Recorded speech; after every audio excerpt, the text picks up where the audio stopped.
Assalamualaikum warahmatullahi wabarakatuh. Waalaikumsalam warahmatullahi wabarakatuh. Assalamualaikum. Waalaikumsalam. Kaifa halukum jami'an ya ahbab? Alhamdulillah antum bi khair. Ma hadza Pak Fadil? Hadza qalam. Alhamdulillah. Bismillah, alhamdulillah, wassalatu wassalamu ala sayyidina rasulillah Muhammad ibni Abdillah wa ala alihi wa sahbihi wa mawalah. Wa la hawla wa la quwata illa billah. Rabbi syrah li sadri wa yassir li amri wahlul 'uqdatam min lisani yafqahu qawli. Qalu subhanaka la ilma lana illa ma 'allamtana innaka antal alimul hakim. Nawaina ta'allum wa ta'lim wa tadhakkur wa tadhkir wa naf'a wal intifa' wal ifadata wal istifadah wal hasa ala tamassuki bi kitabillahi wa sunnati rasulihi wa du'a ilal huda wa dalalata alal khair ibtigha amradatihi wa qurbihi wa sawabihi subhanahu wa ta'ala. Hadratul mukarramin wal muhtaramin, segenap jamaah Masjid Baitur Ridwan, pengurus DKM Masjid Baitur Ridwan, bapak-bapak, ibu-ibu, para asatid, para imam, yang insya Allah semuanya senantiasa berada di dalam curahan rahmat dan kasih sayang Allah Subhanahu wa Ta'ala. Alhamdulillah, hari ini di Kamis terakhir di bulan Februari kita bisa berkumpul kembali untuk melaksanakan salah satu kegiatan rutin kita, yaitu mengkaji ilmu fikih, di mana kita akan melanjutkan kajian kita sebelumnya.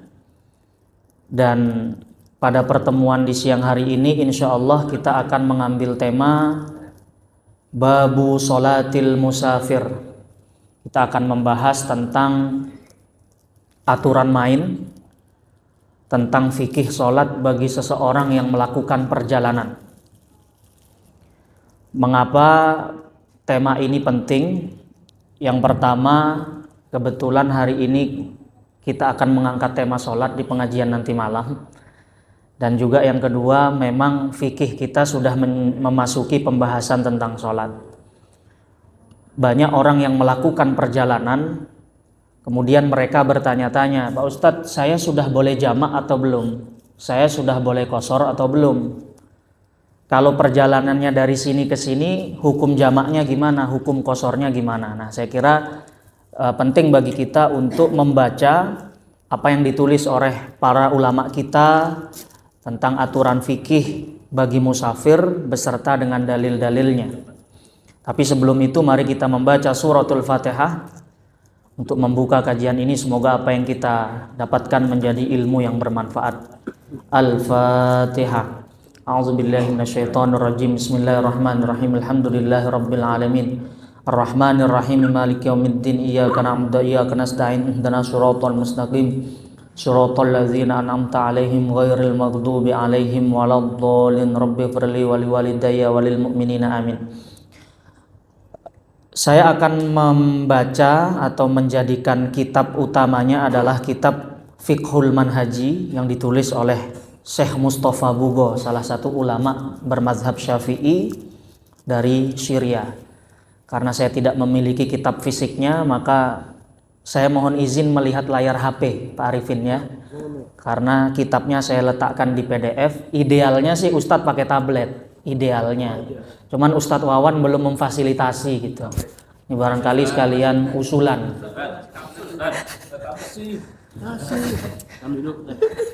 Tablet yang mereknya iPhone gitu loh Ustadz. Jadi biar agak enak dilihat. Banyak maunya Ustaz. Banyak maunya katanya Ustadz. Baiklah, sambil dimakan cemilannya Bapak Ibu, mari kita memulai pembahasan tentang fikih musafir. Hal pertama yang ingin saya sampaikan adalah kita sudah mempelajari dalam kajian hadis arba'in bahwa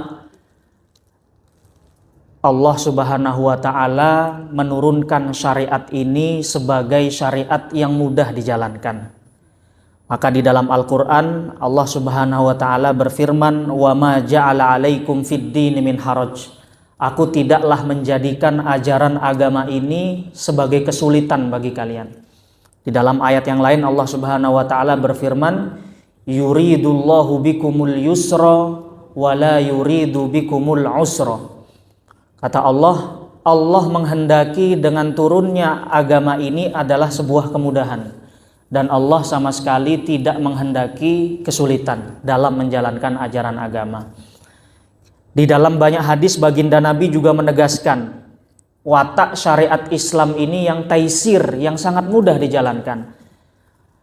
Nabi SAW bersabda, inni bu'istu bil hanifiyatis samhah.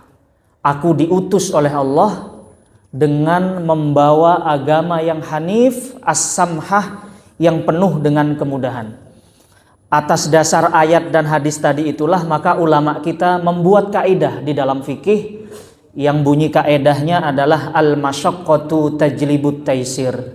Di mana ada kesulitan seorang hamba di dalam menjalankan syariat, maka di waktu bersamaan syariat membuka peluang kemudahan. Nah, maka disinilah kemudian muncul yang disebut dengan rukhsah di dalam syariat Islam. Maka kalau kita rinci misalnya, rincian dari syariat ini semuanya terhitung mudah. Yang wajib ya, syariat yang wajib. Sholat misalnya, sholat itu 5 waktu. Kalaulah standar karyawan NHM sholat paling khusyuk itu berapa menit Pak? Sekali sholat paling khusyuk berapa menit? Oh, 5 menit sudah paling khusyuk. Kalau 5 waktu berarti 25 menit. 25 menit dari 24 jam. Kita hanya diwajibkan 25 menit. Berarti 23 jam lebih 35 menit terserah kita. Mau kerja, terserah. Kewajiban sholat hanya 25 menit. Puasa Ramadan, kita rinci yang rukun Islam aja. Puasa Ramadan jumlah tahun di dalam 1 tahun 365 hari.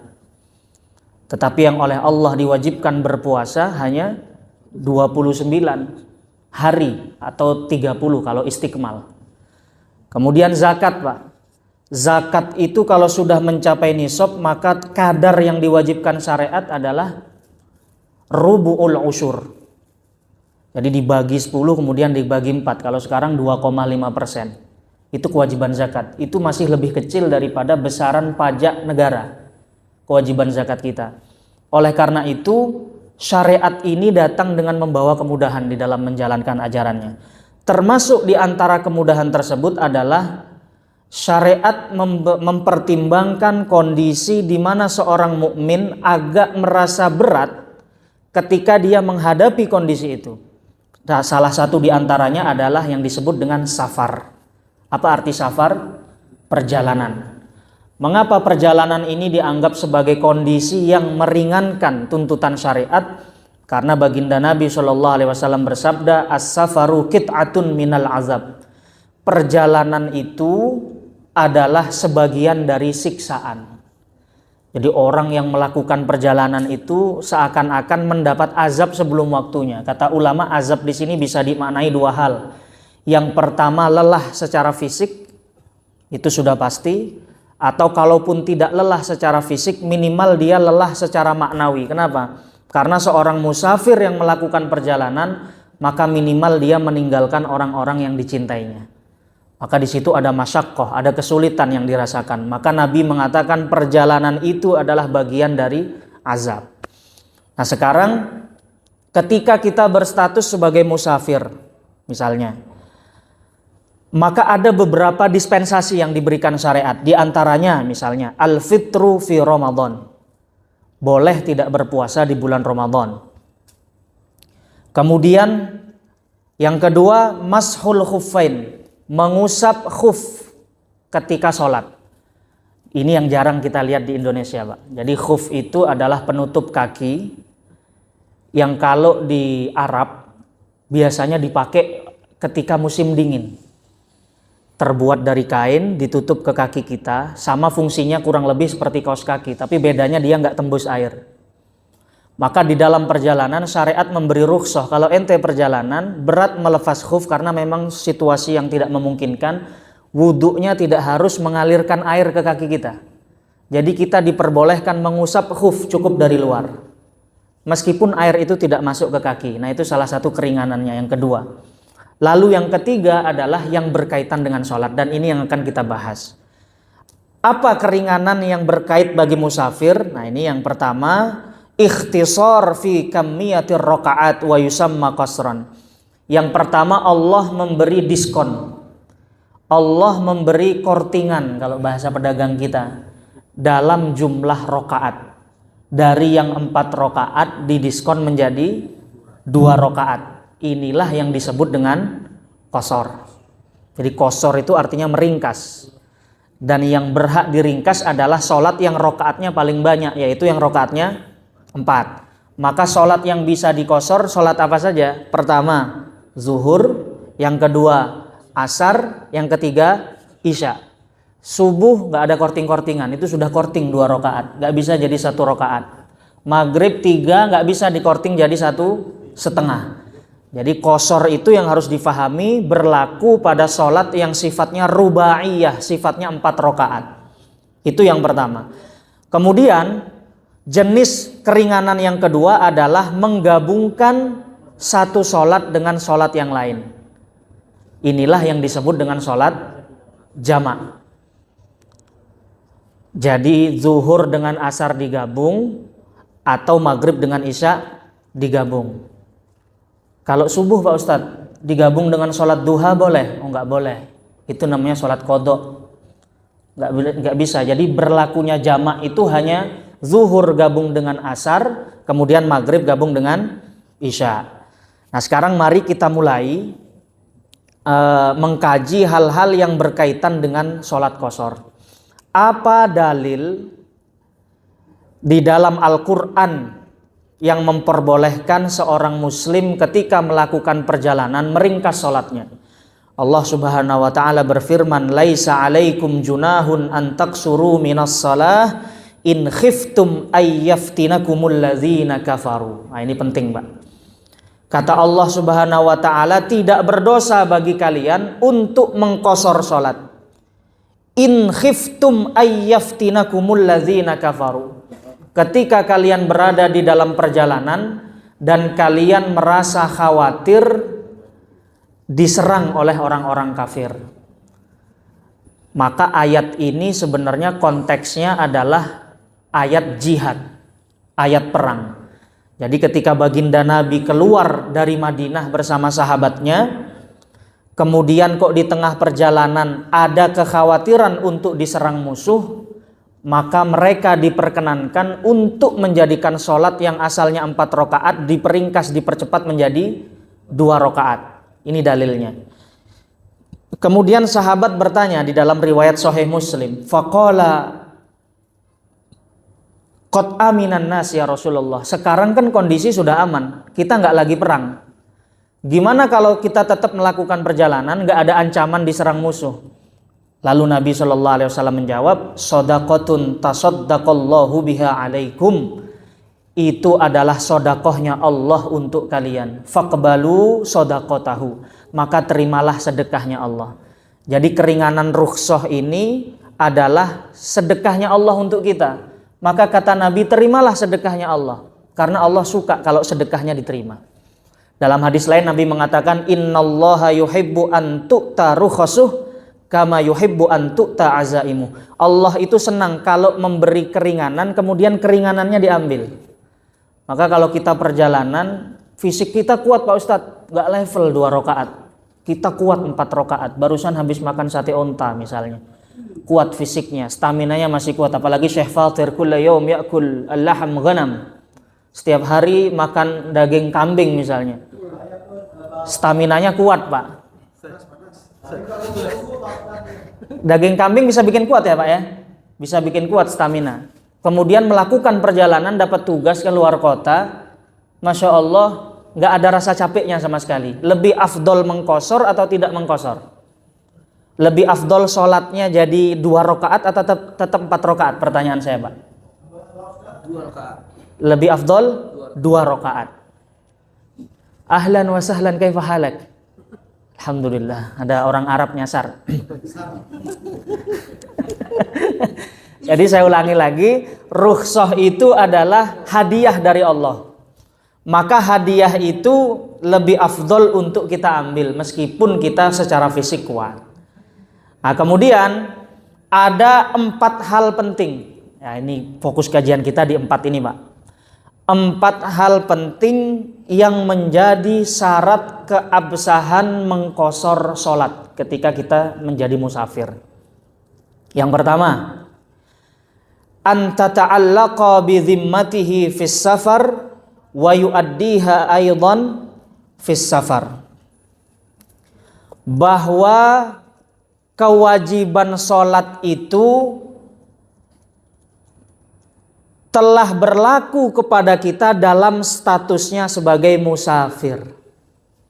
Ini yang pernah ditanyakan tempo hari sama Pak Yupi, kalau perjalanan kemudian status kita masih di dalam rumah, maka mungkin nggak kita mengqashar sejak di dalam rumah? Kata ulama nggak boleh. Kenapa? Sebab ketika masih berada di dalam rumah, status kita masih muqimun, orang yang mukim. Sedangkan qashar sholat itu adalah syariat bagi orang yang musafir. Kapan dikatakan musafir? Ketika sudah keluar dari daerahnya. Itu yang pertama. Kemudian yang kedua, ayyatajawaza suwarul balad allati yusafiru minha. Ini menarik ini. Syarat sah yang kedua dari keabsahan qashar adalah seorang musafir atau yang melakukan perjalanan harus sudah melewati batasan kampung atau kota atau wilayah tempat tinggal dia. Jadi kalau suatu daerah ada gapuranya, jadi kan ada beberapa kecamatan sudah ada gapuranya. Anda keluar dari kecamatan Penjaringan, Anda masuk ke misalnya kecamatan Tambora. Kalau suatu daerah itu sudah ada pembatasnya, maka kita baru disebut musafir ketika keluar dari batas itu, Pak. Ustadz Wawan tinggalnya di Teluk Gong. Teluk Gong itu kecamatan apa, Ustadz? Penjaringan. Maka kalau Ustadz Wawan masih muter-muter di sekitar Peluit, ini masih di Penjaringan, belum dikatakan musafir. Absah dikatakan musafir ketika sudah melewati batas kecamatan Penjaringan yang ditandai dengan gapura. Banyak kota-kota yang ada gapuranya. Pertanyaannya sekarang, bagaimana daerah yang nggak punya gapura? Daerah yang tidak, fahim tahadzal kalam? Fahim tuh. Saya tahu. Alhamdulillah. Bagaimana sebuah kecamatan yang tidak punya gapura, tidak punya batasan? Maka kata ulama, ayyatajawaz umronaha illam yakun laha surun. Melewati bangunan terakhir yang ada di kawasan itu. Ini konteksnya di Arab lebih tergambarkan, Pak. Jadi kalau di Arab itu biasa, satu perkampungan, padang pasir, baru kita nemu rumah lagi. Padang pasir, nemu rumah lagi. Nggak ada gapuranya, terutama di daerah-daerah Badui. Maka yang menjadi acuan bukan tanda kota, bukan tanda desa, tetapi adalah bangunan terakhir. Misalnya rumah terakhir ada di pojok, kita sudah lewat dari rumah yang terakhir, disitulah absah status kita sebagai musafir. Nah, jadi itu. Jadi kalau masih berada di dalam lingkup kita, jangan dulu. Lebih baik naik jalan tol, cari rest area. Itu lebih aman, karena biasanya jalan tol kan sudah lintas kecamatan, sudah melewati. Sahih hadzal kalam, Syekh Muhammad. Dari Sawangan musafir, tetapi syaratnya ada jarak tertentu.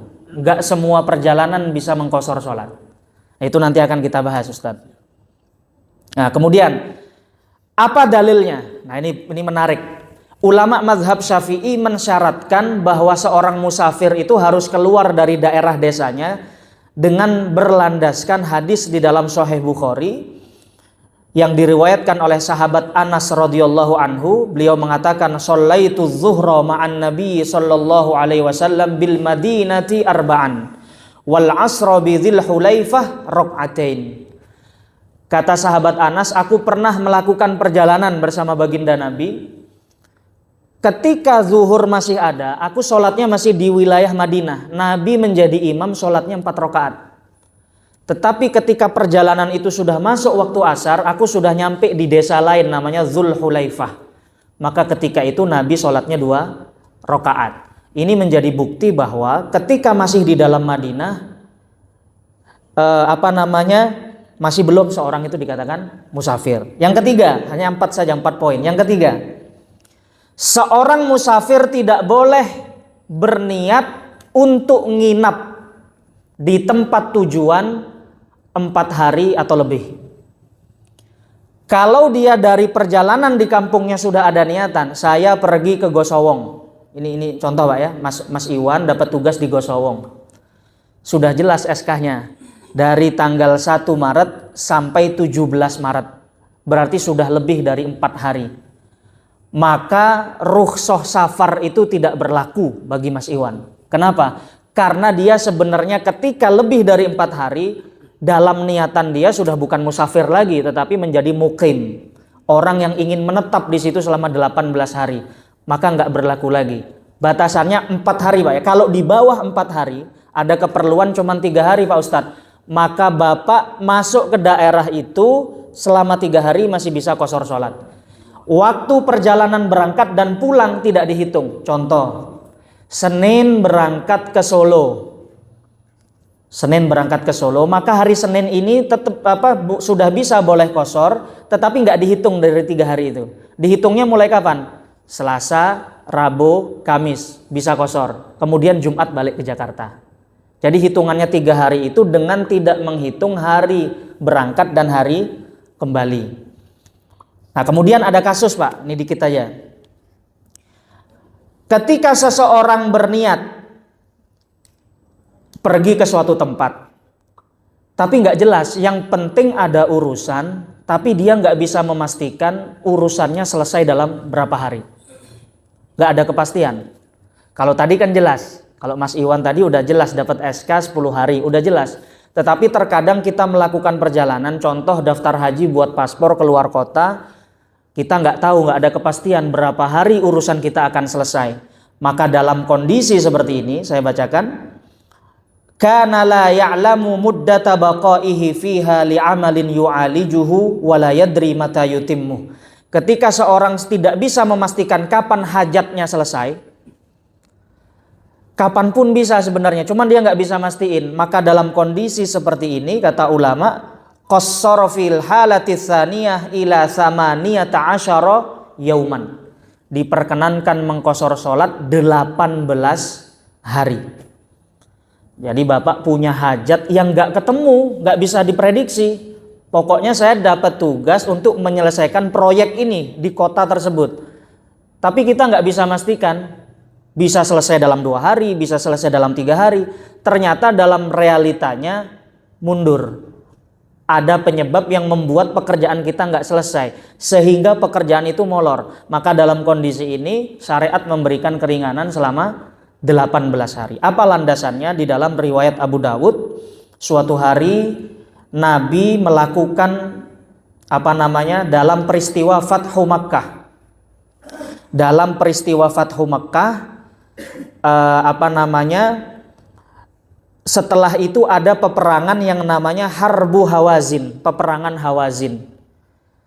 Jadi Nabi sholat bersama sahabatnya qashar terus selama 18 hari. Kenapa? Karena perang nggak bisa diprediksi selesainya kapan. Maka berdasarkan hadis inilah para ulama kita merumuskan ketika kita bepergian suatu hajat, yang hajat tersebut tidak bisa kita pastikan kapan selesainya, maka rukhsah berlaku 18 hari. Jadi itu aturan mainnya. Itu yang ketiga. Saya ulangi lagi, yang ketiga adalah kita boleh qashar kalau tidak ada niat mukim lebih dari 4 hari. Kalau sudah ada niat, saya ke Solo, ada urusan, pasti ini 7 hari, udah clear.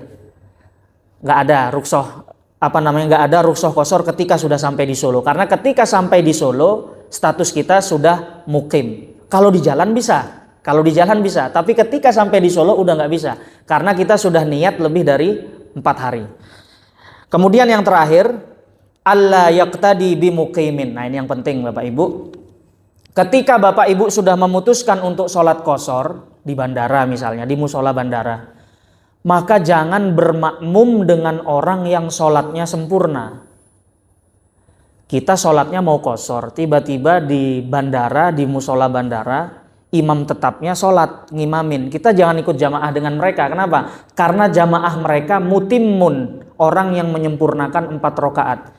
Kalau kita menjadi makmum, konsekuensinya apa? Maka sempurnakan menjadi 4, tidak qasar lagi. Jadi nggak sah kita qasar kok bermakmum kepada imam yang menyempurnakan sholatnya. Kalau kebalikannya boleh. Nah ini pertanyaan bagus. Kalau kebalikannya boleh. Jadi disuruh berhenti nih Pak Ustadz. Jadi kalau kita disuruh berhenti sama Ustadz Wawan ini. Jadi kalau kita jadi imam, kita qasar sholat 2 rakaat. Kemudian datang penduduk asli setempat, bukan musafir, sholat menjadi makmum kita. Bagaimana hukumnya? Boleh, nggak masalah. Nanti 2 rakaat kita salam, dia lanjut tambah 2 lagi. Ayo, fi soal. 2 soal. Ba'din, nukammil syuai. Naam. Khalas, jadi itu ya 4 syarat sholat qasar. Saya ulangi lagi, barangkali nanti mau dijadikan catatan. Yang pertama singkat saja, status kita ketika sholat itu masih berlaku sebagai musafir. Yang kedua adalah status kita melaksanakan qasar ketika sudah melewati batasan desa tempat kita tinggal, yang dibuktikan dengan gapura. Atau kalau tidak maka bangunan terakhir di tempat tersebut. Kemudian yang ketiga adalah tidak ada niatan ketika kita melakukan perjalanan untuk nginep di tempat tujuan lebih dari 4 hari. Kemudian yang keempat, kita tidak bermakmum kepada seseorang yang sholatnya sempurna. Nah kalau 4 syarat ini sudah dipenuhi, maka sholat qasar kita sah dan insya Allah mendapatkan fadilah karena kita menjalankan rukhsah yang merupakan syariat Allah Subhanahu wa ta'ala. Ini karena di bawah ada bazar, jadi banyak yang ingin belanja, terutama ibu-ibu. Mungkin kajiannya dicukupkan sampai di sini. Sisanya tanya jawab aja. Tafadhal Syekh Muhammad. Silakan, ada yang mau tanya? Jawab. Siapa dia?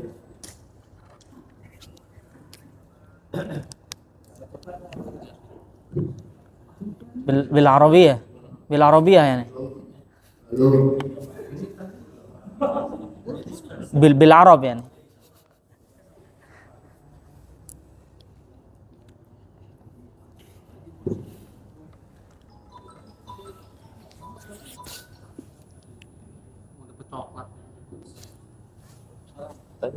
Insyaallah masyghul. Assalamualaikum warahmatullahi wabarakatuh. Waalaikumsalam warahmatullahi wabarakatuh.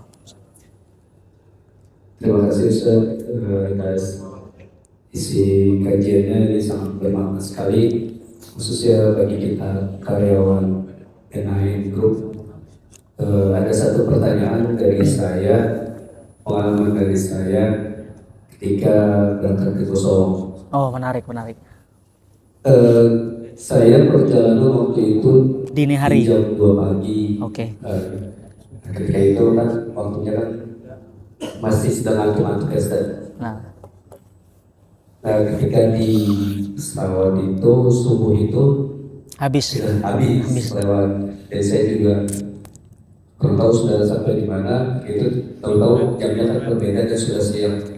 Apakah waktu itu saya bingung, saya membedakan sholat itu pas sampai di camp atau saya mengkodok di hari yang lain. Tapi saya mengerjakan ketika saya sampai di camp, saya yakin saya sholat jam. Pertanyaan saya, apakah kita mengerjakannya di saat kita terbangun atau kita sholat di setelah disampaikan atau di waktu yang subuh lagi maksudnya subuh lagi. Yang baik. Terima kasih Ustaz. Assalamualaikum warahmatullahi wabarakatuh.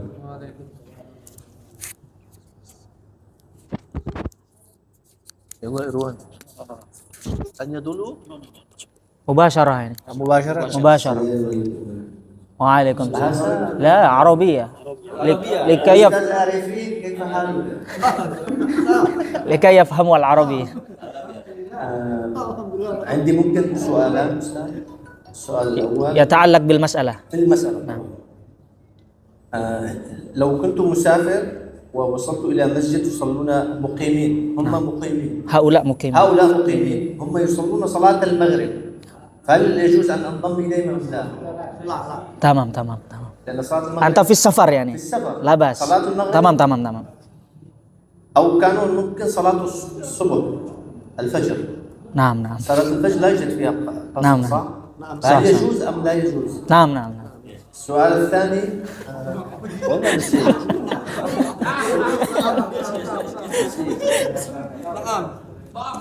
Soal tsani.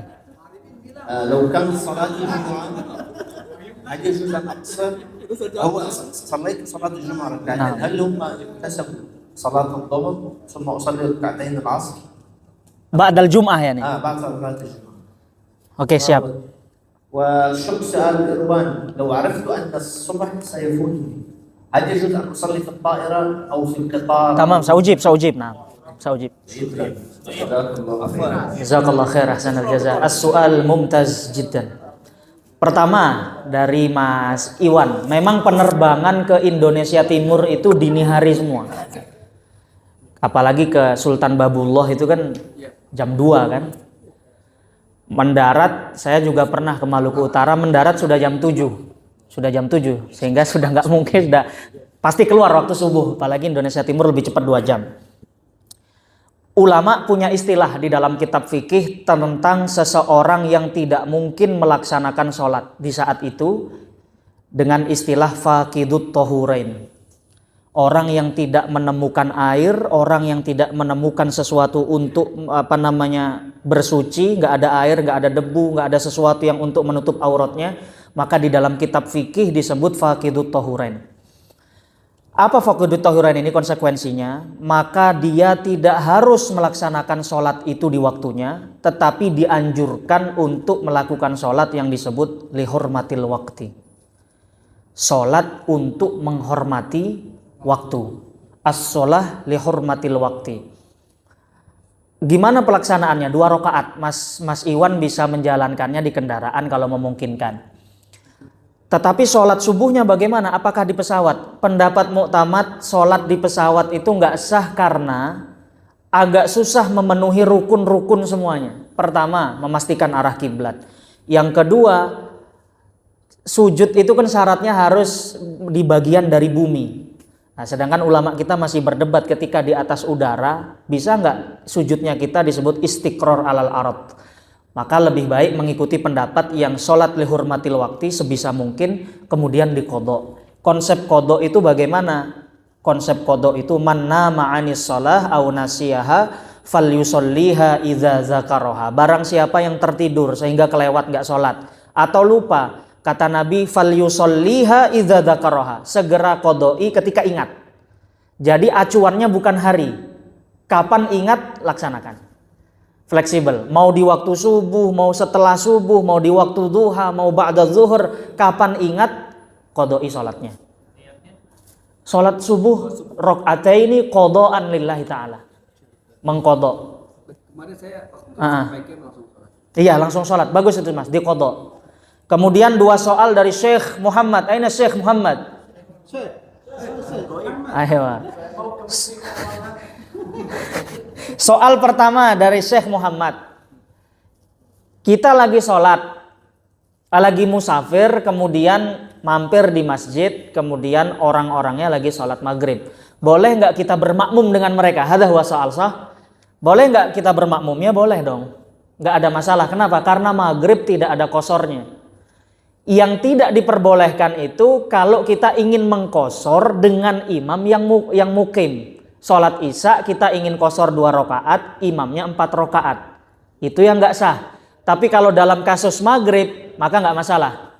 Kita sholat maghrib 3 rakaat, setelah salam dilanjut berdiri untuk sholat isya 2 rakaat kalau memang jamaknya jamak takdim. Mafi muskilah ya. Anta juma' bainal maghrib wal isya. Aywa yaumul jum'ah kadzalik nafsuh. Kita sholat Jumat di jalan. Status musafir, sholat Jumatnya ikutin mereka 2 rakaat. Setelah itu berdiri lagi untuk jamak takdim sholat asar. Itu kalau memang kita mau jamak takdim. Kalau mau jamak takhir nanti ada aturannya. Cukup niat kita menjamak takhir di waktu yang pertama. Jadi perjalanan di waktu zuhur nggak mungkin berhenti. Ya sudah, maka kita harus niat, ya Allah saya niat mentakhir sholat di waktu asar. Itu tidak masalah. Karena syaratnya jamak takdim itu di waktu pertama kita harus sudah niat. Beda halnya kalau nggak niat sama sekali, maka sholatnya jatuhnya qadha dan berdosa karena meninggalkan sholat. Jadi konsekuensinya itu. Khalas. Ayo, wadih.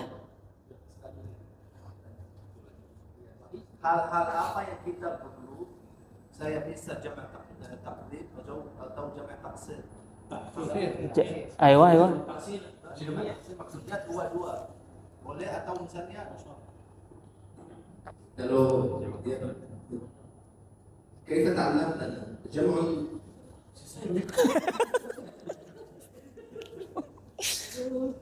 جمع تقصير ممكن العشاء مع Maghrib. الظهر مع العصر تصلي ركعتين ثم ركعتين. Naam. هناك جمع تصلي 4 ركعات مع 4 ركعات صح؟ Sah. متى الحال الذي يجب ان نصلي ركعتين بركعتين؟ هل هو مسنون في كل الاحوال؟ يوجد احوال معينه. Oke. Semua paham soalnya ya? Alhamdulillah.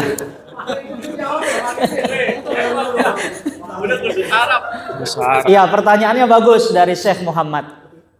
Apakah semua perjalanan? Ayo, sahih. Nah. Rukhsah.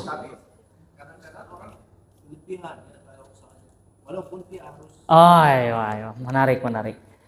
Apakah semua perjalanan memperbolehkan qashar dan jamak? Pertanyaannya itu.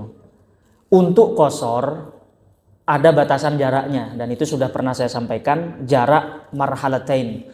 Marhalatain ini sebenarnya satuan jarak yang dulu orang Arab ngacunya ke hari. Jadi kurang lebih 85 km kalau sekarang.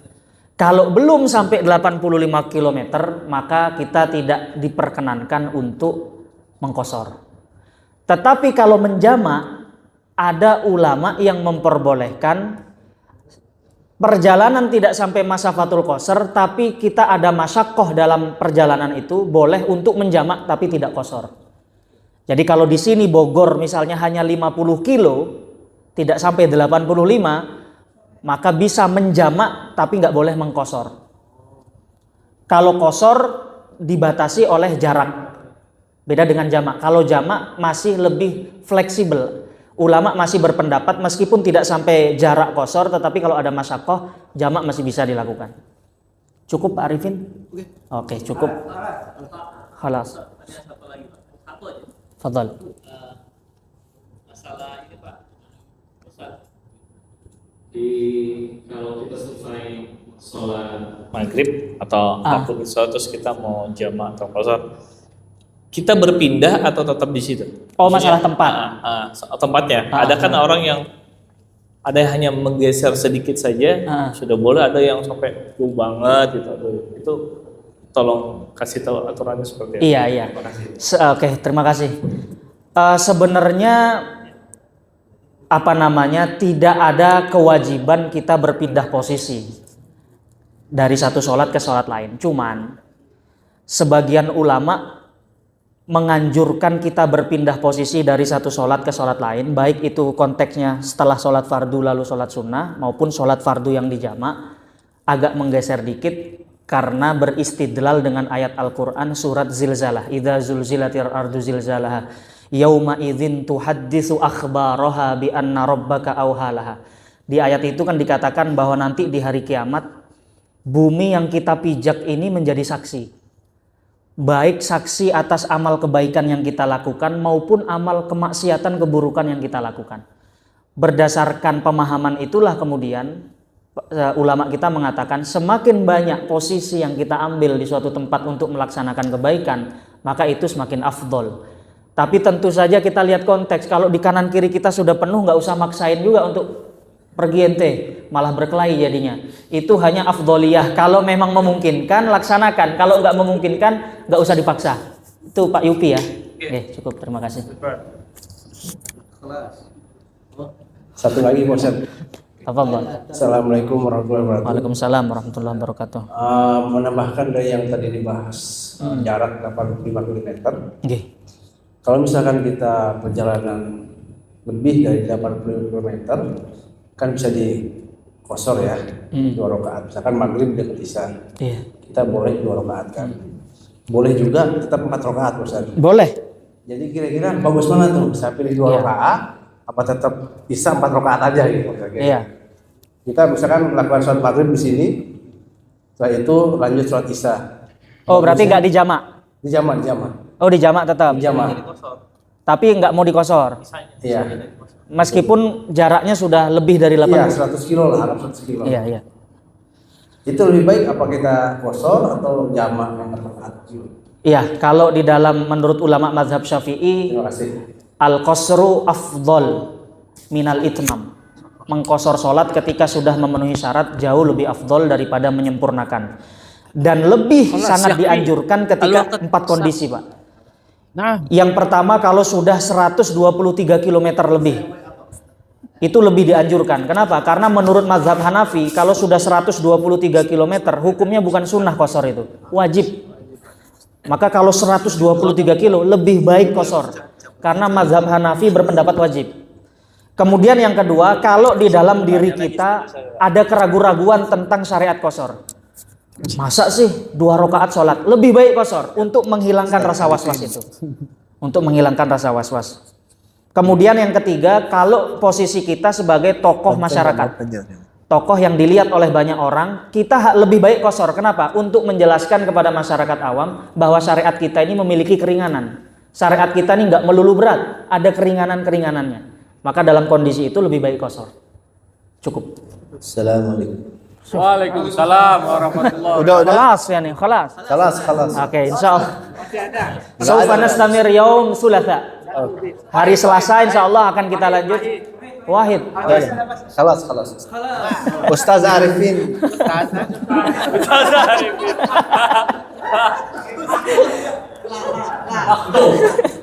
Hayya nakhtim majlisana hadza bi qiraati kafaratil majlis. Subhanakallahumma wa bihamdika asyhadu an la ilaha illa anta nastaghfiruka wa natubu ilaik. Assalamu alaikum warahmatullahi wabarakatuh.